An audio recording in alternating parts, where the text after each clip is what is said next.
we were talking about how how terrorists become terrorists. What is it that they have in their background? What is their educational system like when they lose all humanity towards another human being? And that's exactly what we've seen over the last few weeks.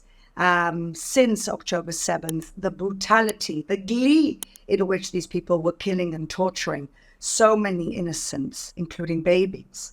And so that really led us and leading us to the discussion of, okay, so we know more or less the toxic educational system that leads to a terrorist. What leads to a terrorist sympathizer?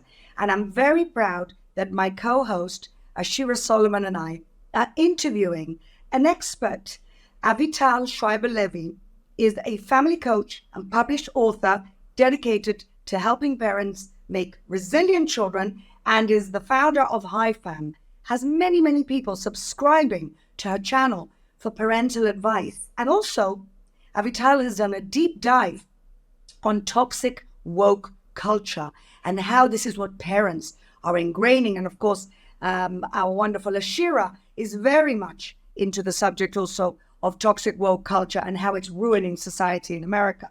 So Avital, the question is, how do you raise a terrorist sympathizer? How do parents raise a child?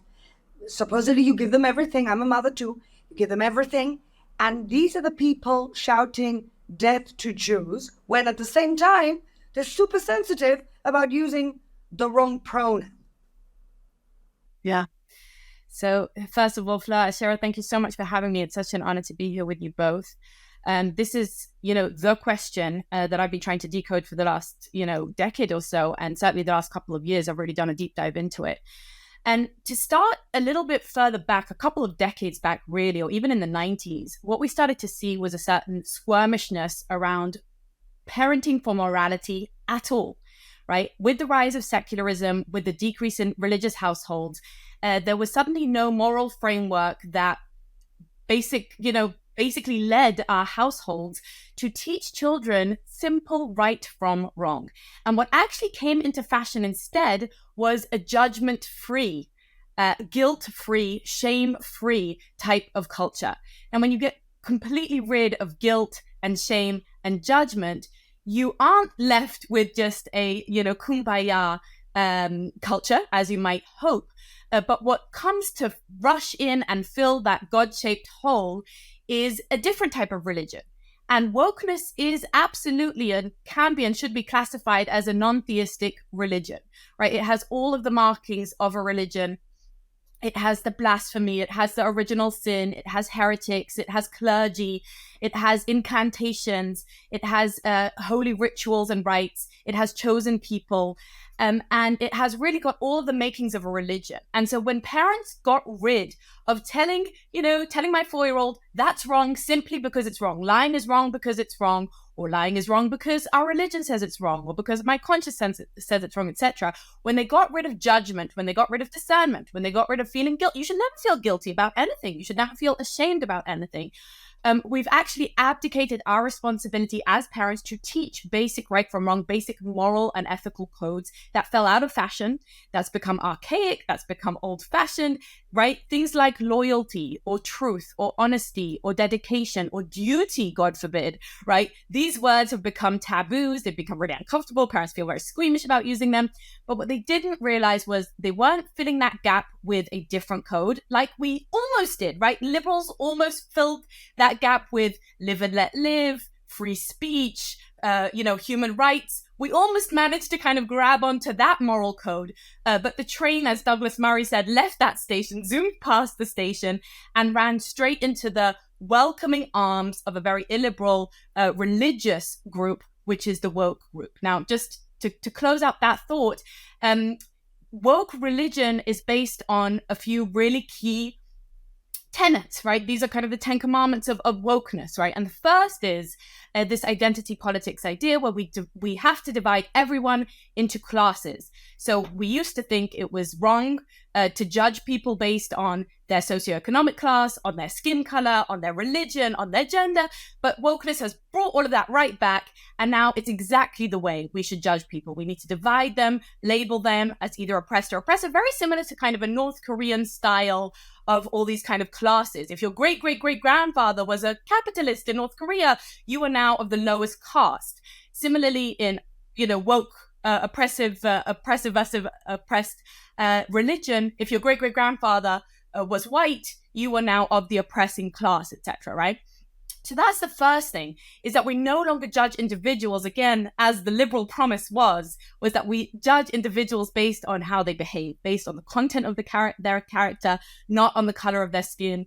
Liberal ideals in the 90s and the early noughties were about color blindness, gender blindness, about not seeing immutable characteristics as the thing that defines people. But wokeness brings that right back. Now, once you base everybody on immutable characteristics, on intersectionalism, right? It becomes the opposite of colorblindness. It becomes an us versus them mentality. We have this kind of triangle, the oppressed victimhood hierarchy. And wherever you happen to fall in that hierarchy dictates your standing in society, right? So I'll pause there, but that's the religion that has swept in to our homes, to our children, instead of either religion, right, like Christianity or Judaism, etc., or the liberal ideologies of a live and let live individualistic society. Avital, thank you so much for unpacking all of that. I would like to zero in on one of the tenets, which is the original sin. And the original sin, they have said, is white privilege.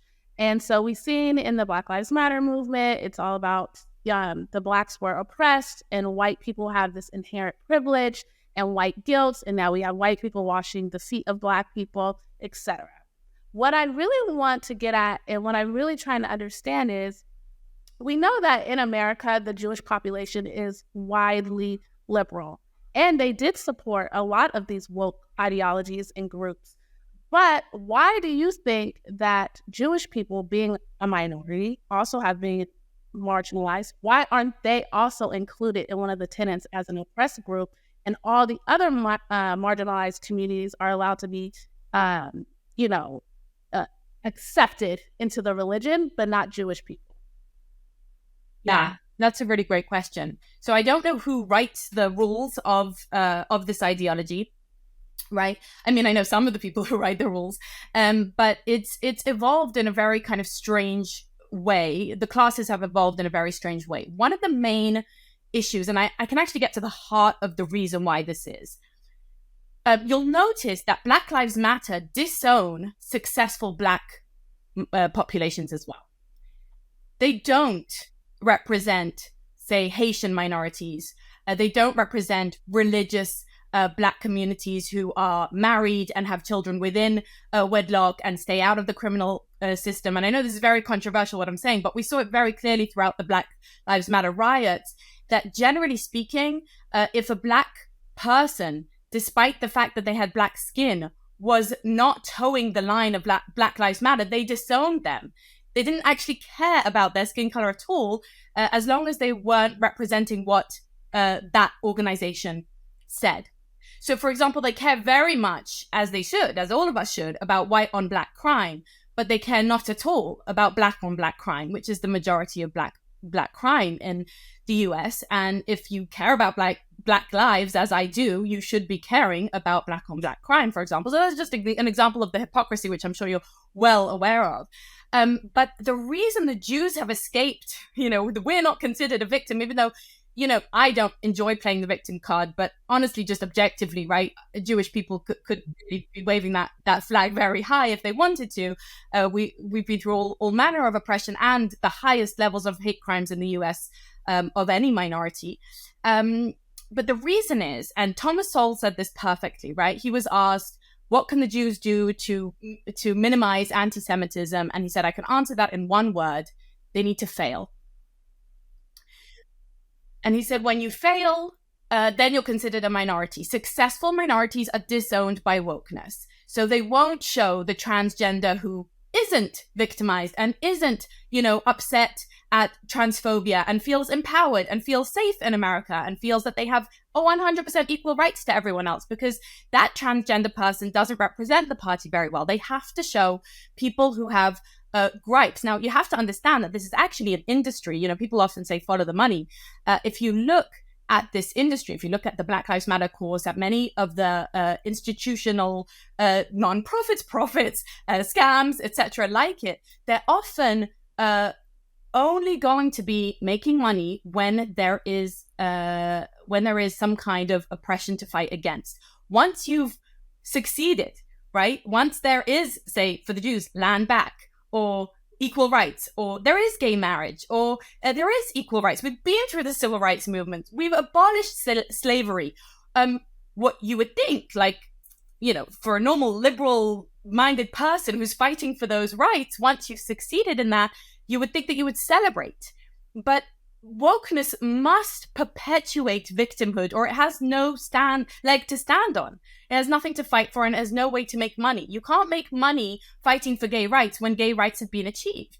So then you're left with all these people who have all these degrees and, whatever it is, and all these jobs, and they need to find some other oppression to fight. And they've actually fabricated them at this point, literally. I mean, there are literally lots of hoaxes around this, just to try and make up some kind of oppression, rather than celebrating the incredible achievements, although we're not there yet in the US or in Israel or anywhere else. We've come a hell of a way for most of us. So coming back to the Jews, I'll just say, I don't know about you, but I grew up with the idea that we were slaves in Egypt, and through tremendous miracles, and with tremendous gratitude, we were able to be free. God freed us, right? And that the idea that I was always taught was that with that freedom comes tremendous responsibility. Because you were slaves, you have the responsibility to the orphans and the widows among you. You have the responsibility to take care of the weak, because you yourself know what it's like to be weak. It was never, because you were slaves, everybody else should take pity on you. It was always, you lift yourself up by your bootstraps. Now, I'm saying this about slavery in Egypt, but it's also true about my Holocaust surviving grandmother. She was a penniless refugee. She was an immigrant. She was an orphan. She was a survivor of heinous war crimes, of murder. Her parents were murdered, etc. She had arrived as a penniless refugee, didn't have anything. And all I ever heard from her, apart from the deep sadness at what she had gone through, was the immense gratitude for the people who took her in, and the incredible, industriousness with which she then seized life and built herself up from scratch, not speaking the language, not having a penny to her name, etc. And that's the Jewish model. It's awkward to say that, but that is the Jewish model. We see that from our refugees from all over the Arab world, from all over Europe. And wokeness doesn't like that model, right? It doesn't fit. It's like, what? You're not benefiting from your victimhood. You're not going to moan about it for the rest of your life. That doesn't work. What you're describing to me is almost a mirror image of the so-called Palestinian cause, who have been kept victimized, or victimhood has become their religion, in order for UNRWA and the money and the peace, so-called peace industry. It's almost a mirror image, but I just want to get one last thought from you.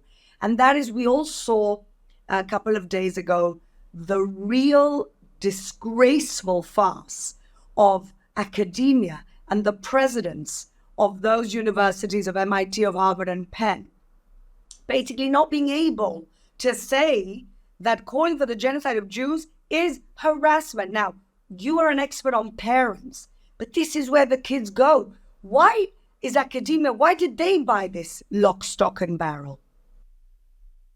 The professors? Yeah, academia as a whole. Fleur, these are the clergy of this religion, right? These are they are wearing the cloaks. They are holding the masses. They are absolutely the leaders of the church of wokeness.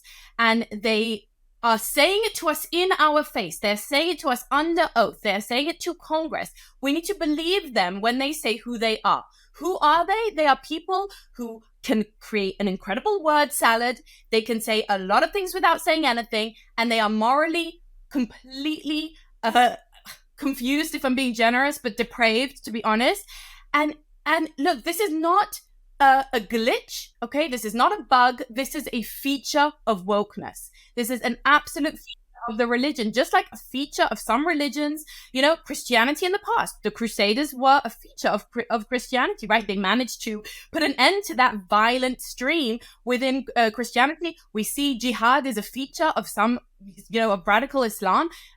And this type of violence is absolutely a feature of wokeness. This type of evasion of moral depravity. Look, they are not a liberal movement. So don't be confused by words. One of the key things you have to understand about wokeness, just like the Black Lives Matter movement, it's brilliantly named, because who couldn't agree with that?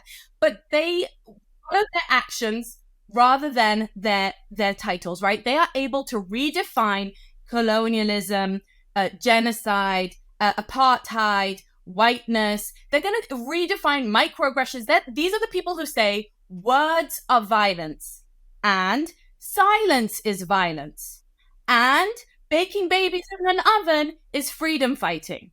It just beggars belief. Ashira, one last comment or question for Avital. One last question for you, Avital. So circling back to the parents, we know that we have a whole generation that finds nobility in victimhood or finds nobility in supporting victims. What is your advice to parents to take back our children, to bring morality back, even if they are not religious, but to remove the woke religion and replace it with true morality? What is your message to the parents? Yeah. So Jonathan Haidt and Greg Lukianoff have some great work on this. So I highly recommend reading their books, The Coddling of the American Mind and The Canceling of the American Mind, which has just come out. Highly relevant, unfortunately.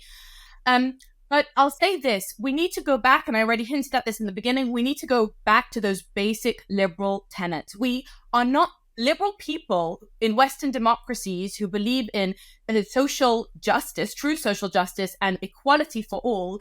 They are not passive, weak, spineless individuals who have no belief system, as we have behaved over the last decade or so. We suddenly kind of forgot that we actually do believe in certain things. Believing, say, in women's rights, that's a powerful belief. That's not a passive belief. It's not, well, I believe in women's rights unless someone with a more powerful belief than me decides that rape is part of freedom fighting and then I give it up. No, if you believe in something, start to actually craft a true moral code, a real vision, real values. So for example, liberal values are things like live and let live. Do no harm to other people. It's the idea of equality under the law, of innocent until proven guilty, that facts and evidence matter. These are the types of things that we used to believe in and we used to stand up for. And I would really encourage us parents to take back the reins of moral guidance. I think it's our first responsibility to our children after keeping them safe is to actually give them direction in life. It's not enough for us parents to just say things like, well, he'll figure it out for himself. Well, everybody's entitled, to brainwash my child in the school system or in this institution or in that institution. No, we stand for certain things. I brought you into this world with a certain expectation. And that's another thing that's, we've got squeamish about expectation, about standards, about giving real feedback to kids, about right and wrong, about good and evil. These are not words we want to say anymore. We don't want to say something's good and something is evil. But there is such a thing as good and evil behavior. Absolutely. Systems. And we are going to need to bring back just a little bit of judgment into our lives as parents and teach our children to be discerning and to be able to sort fact from fiction. And I'll just say one last thing here is one of the tenets of wokeness is believing feelings over facts, right? Is that facts don't actually matter. That's why all of us are so exasperated because we can present woke people with a plethora of evidence, right? It could be real hardcore evidence. It does not make a difference to them because they don't believe in truth. They have my truth, your truth, their truth, right? It's never just the truth or the facts. Now, I believe in feelings. I think feelings matter, but feelings are subjective And we can't run our world and our laws, etc., based on people's feelings. And you being hurt or offended by something doesn't make it illegal, doesn't make it not true. The fact that you don't like to know what happened on October 7th doesn't mean that it didn't happen, right? And we as parents need to teach our children, sweetheart, you can have your subjective truth about whatever you want, but there is meaning to the facts. There is meaning to the truth, and evidence does matter. So before you haul an accusation at someone, you're going to have to provide evidence to the libels that you throw around, or you're going to have to bring some facts to the conversation. And if a fact disputes what you feel, you're going to need to question your feelings and be able to say, 1 minute, I felt like, you're a white supremacist colonizer, but the fact doesn't support that, and therefore I need to redress my feelings. And that's something that starts from home, where parents say, honey, I get that you're disappointed about this, but here are the facts. And we're able to actually have a conversation with them about the truth. Avital, this has been so enlightening. I wish we had another hour. I'm sure we have lots more questions. And Ashira and I, as well as our other co-hosts, would love to have you back on the show. Ashira? Wow, that was so insightful. Thank you for your time today. I learned so much. Me too. Thank you, Avital. Yep. It was such a pleasure being with you, ladies. Thank you so much for having me. Thank you.